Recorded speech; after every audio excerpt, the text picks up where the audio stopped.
Master Everett? Oh, there you are. The carriage to your duel is ready for you. Thank you, Jacobs. Nervous, my lord? Of course not. I am fully capable of winning this fight. It's not a fight to the death, is it? You don't see me bringing a flintlock, do you? No. Incidentally, Master Everett, what is the weapon of choice on this fine morning? I am bringing my favorite Switchbox station controller with the dual nunchuck attachment. Switchbox station?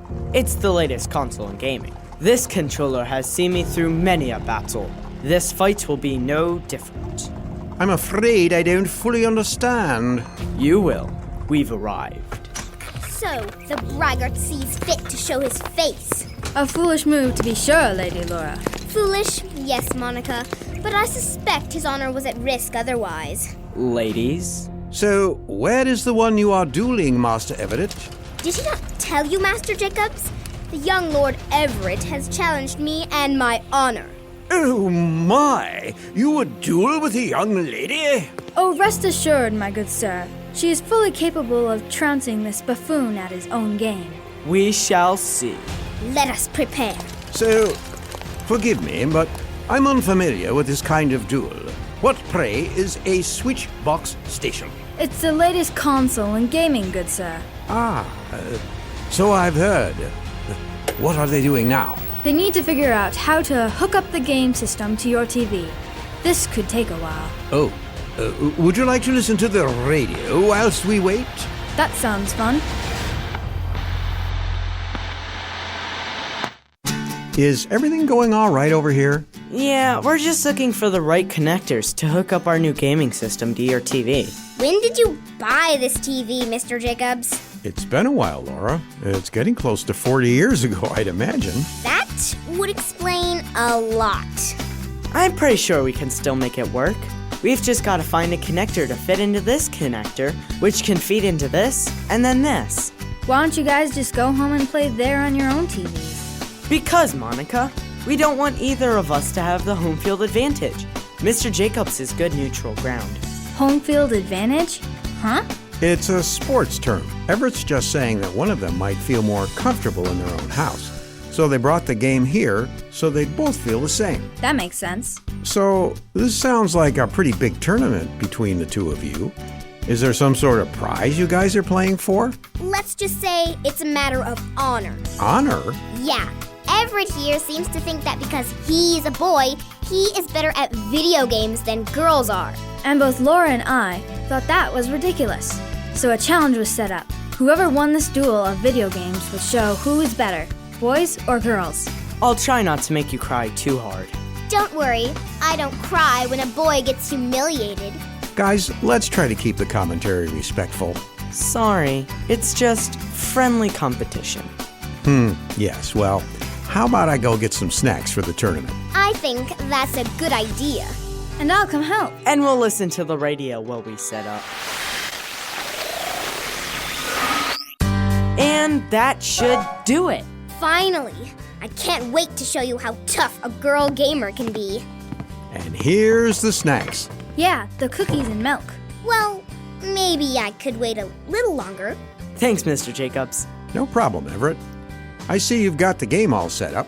Yeah, it took a few connectors and a lot of handyman knowledge to get it working, but it came together. Handy person! I helped too. Oh, give me a break, Laura. You may have helped, but everyone knows guys are the ones that fix things. What a load of baloney! Girls fix things all the time. But guys are better at it. Okay, that's enough, you two. But I was right, Mr. Jacobs. Everett's just being mean. It's cold, hard facts. Everett, enough. Ha! You too, Laura. You guys have been at each other's throats all morning. We were just being competitive. That's what I thought at first. But it seems to me you two have a problem that goes deeper than just competition. They do? I think so, Monica. It sounds like we have an argument that has been going on for thousands of years. You're talking about the who's better, boys or girls argument. That's right. Well, what do you think, Mr. Jacobs? Who is better, boys or girls? You know, as much as I appreciate the directness of the question, Everett, I think the question we should be asking is, what does God think? So, what does he think? Well, I have a drama script that might explain it best. I think you just say that when you're not sure how to answer right away. Well, I could just give you the answer and have no drama script at all. Oh no, we can do a script. I'll be right back then. And now, from the garage of Lionel Jacobs comes the fruitful drama, The Two Trees, an adapted biblical lesson about God's gifts. Once upon a time, there was a man who had a small plot of land. That's right, it was left to me by my father. It's not very big, but like my dad used to say, it's got potential. He worked hard to clear away the bushes, rocks, and weeds, and once he was done, he brought out a couple of packages and a shovel. Now then, let's make this place a little bit nicer. He dug 2 holes, and in each he placed a baby tree. I'll let you two grow for a while. Enjoy the sunshine. I'll be back to check on you after a while. The man then drove off, leaving the 2 trees to get acquainted. Hello, my name is Macintosh. Who are you? I'm Granny Smith. Nice to meet you. It looks like we're gonna be here for a while, doesn't it? After a few days of silence, Granny Smith spoke up again. I can't wait till I get big. I'm going to have nice, strong limbs, green leaves, and the crunchiest tart green apples you've ever eaten. What about you? I make red sweet apples, the kind people like to eat. People like to eat my apples. Sure, people who wouldn't know a good apple if it hit them in the head. Now, just wait a minute. My apples are plenty good. People love to make pies and tarts and crisp with my apples. This was the beginning of a bad relationship between the trees. Both looked at the other and thought, Why is she even here? No one is going to want her apples. I'm so glad I have apples people can eat. I'll show her. After a few years, the man came back to check on his trees, and what he saw was ugly. What happened? The trees. They attacked each other or something. It was true. The Macintosh tree had twisted herself over the Granny Smith, blocking the sun with her leaves, whereas the Granny Smith had spread her roots so thickly that they had sucked up all the water from her neighbor. Why did this happen? They were such healthy trees, with all kind of potential. Now they're almost dead. I won't get any apples at all. What a waste. The moral is, God has made each of us with talents and skills, and He wants us to enjoy these gifts and use them to serve Him and others. Oftentimes, however, we use our gifts to serve ourselves, looking down on others because they aren't the same as us. This kind of attitude is very dangerous, and it is not how God wants us to live. We need to treat each other with love, helping and allowing them to use their gifts to their fullest. Looking a little thoughtful there, Monica.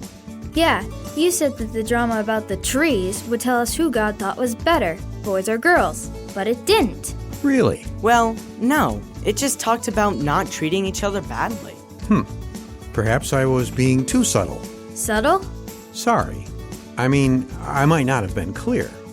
The fact is, though God has made us differently, Genesis 5 tells us that God made both boys and girls to be His greatest creation, and He's blessed both of us, calling us mankind, or in other words, humans. Well, yeah, Mr. Jacobs, we kind of know we're humans.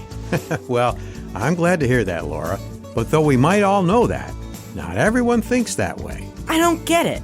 Sure, girls are different than guys, but they aren't robots or animals. Though I do know some boys who act like animals. I don't know, Monica. Have you hung out with some of the girls at the park? I'd say it's 50-50. Well, it's like it says in Romans 3 and Psalm 14:3, we all do wrong things. Boys, girls, men, and women. We are all the same when it comes to our need to be saved from our sin. And it's not just today. In the Bible, there are all kinds of stories about men and women who foolishly disobeyed God. Neither were better or worse. All are humans, and we all have fallen short of God's glory. Romans 3:23. That's right, Laura. Impressive. Meh, you hang around here enough, you pick things up. But aren't there a lot more stories in the Bible about guys that trusted God? That's an interesting question, Everett. And though it might seem that way, the Bible actually talks about many women who trusted God and did what he said. Girls like Abigail, Rahab, Miriam, Leah, Lydia, Hannah, Ruth, Deborah, Priscilla, and many others whose names have long been lost to history have changed the world by their trust in God. Huh. I guess I thought... I don't know. Aren't guys better at a lot of things than girls are, though? Like, what about fixing things and building things? What about driving and cutting down trees? And video games? Well, though there are some things that might come more easily to one over the other, to say that all guys are better at something than all girls isn't exactly easy to prove. God gives all kinds of gifts and talents to all kinds of people. And though I might be good at fixing things or building things, there are thousands of women out there who can put my handiness to shame. Wow. I think the main thing we need to remember is instead of bickering about who's the best at what, we should be helping one another learn and grow the gifts that God has given us. Because at the end of the day, God sees us all the same. Like it says in Galatians 3:28. All right. One more question, Mr. Jacobs. What's that, Everett? Does this mean Laura and I shouldn't have our video game competition? Yeah.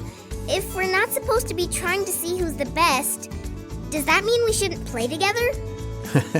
As long as you make sure that you're being kind, I don't see why you shouldn't be able to challenge each other in a friendly game.